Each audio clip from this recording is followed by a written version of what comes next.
امریکی صدر Joe Biden کے پاکستان کے ایٹمی اثاثوں سے متعلق بیان پر رد عمل دیتے ہوئے سابق وزیر اعظم عمران خان نے کہا ہے کہ بائیڈن کا یہ بیان امپورٹڈ حکومت کی خارجہ پالیسی اور ان دعووں کی مکمل ناکامی کا اظہار ہے کہ پاکستان امریکہ کے ساتھ تعلقات کو از سر نو استوار کر رہا ہے۔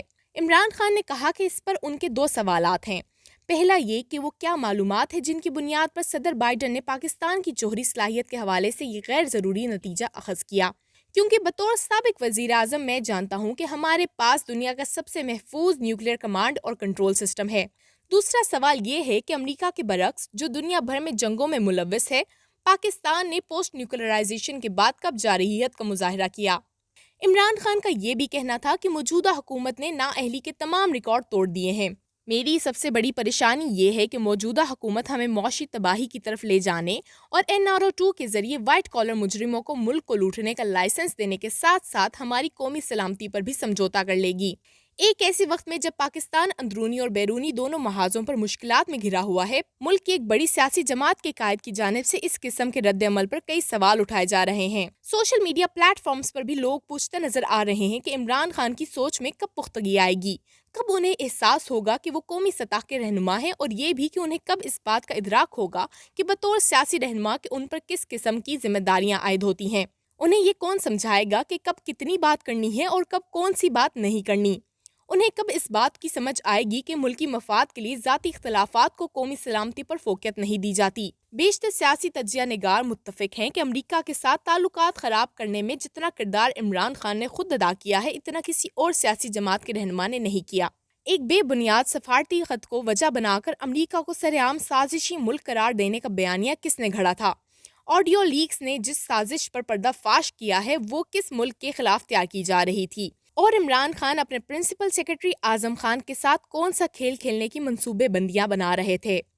عمران خان کے جہاں اور بہت سے مسائل ہیں، وہیں ایک بڑا مسئلہ یہ بھی ہے کہ ان کی یادداشت بہت کمزور ہے، اور اس سے بھی برا حال ان کے فالوورز کا ہے۔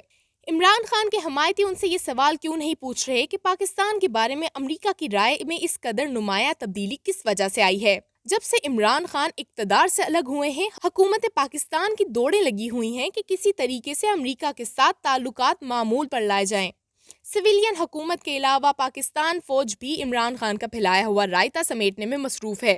جس نہج پر حالات آج پہنچے ہیں، یہ کسی اور نے نہیں، عمران خان نے خود ہی پہنچائے ہیں۔ عمران خان کا یہ رد عمل ان کے اپنے اس بیانی کے خلاف جاتا ہے جس کے مطابق امریکہ نے PDM میں شامل سیاسی جماعتوں کے ساتھ مل کر سازش تیار کی اور عمران خان کی حکومت کو ختم کیا۔ اگر امریکہ اتحادی جماعتوں کے ساتھ ہوتا اور اسے صرف عمران خان سے مسئلہ ہوتا، تو اب جبکہ ملک میں اتحادی جماعتوں کی حکومت ہے، اس وقت امریکہ پاکستان کے بارے میں ایسا بیان کیوں جاری کرتا؟ یہ بیان تو امریکہ کو تب جاری کرنا چاہیے تھا جب عمران خان اس ملک کے وزیر اعظم تھے۔ تو یہ حال ہے ایک ملک کی سطح کے رہنما کا کہ ان کا ہر نیا بیان ان کے پچھلے نظریات کی تنسیخ کرتا ہے۔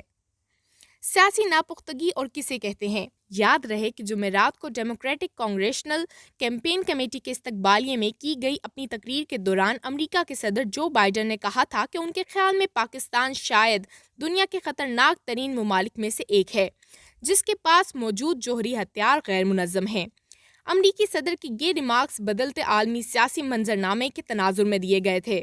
انہوں نے کہا کہ دنیا کے سیاسی منظرنامے میں تیزی سے تبدیلی آ رہی ہے اور متعدد ممالک اپنے اتحاد کے بارے میں نظر ثانی کر رہے ہیں۔ خیال رہے کہ رواں ہفتے کے آغاز میں یہ بات سامنے آئی تھی کہ پاکستان جو ایک عرصے تک امریکہ کا اہم شراکت دار تھا، اس کے بارے میں امریکہ کی نیشنل سیکیورٹی اسٹریٹجی 2022 کی رپورٹ میں کوئی تذکرہ تک نہیں کیا گیا تھا، جبکہ اس رپورٹ میں چین کو امریکہ کا سب سے اہم جیو پولیٹیکل چیلنج قرار دیا گیا ہے۔ 48 صفحات پر مشتمل دستاویز میں جنوبی اور وسطی ایشیائی خطے میں دہشت گردی اور دیگر جیو اسٹریٹجک خطرات کا ذکر تو موجود ہے، لیکن گزشتہ برسوں کے برعکس اس میں پاکستان کو ان خطرات سے نمٹنے کے لیے بطور اتحادی نہیں لکھا گیا ہے۔ 2021 کی اسٹریٹجی پیپر میں بھی پاکستان کا نام موجود نہیں تھا۔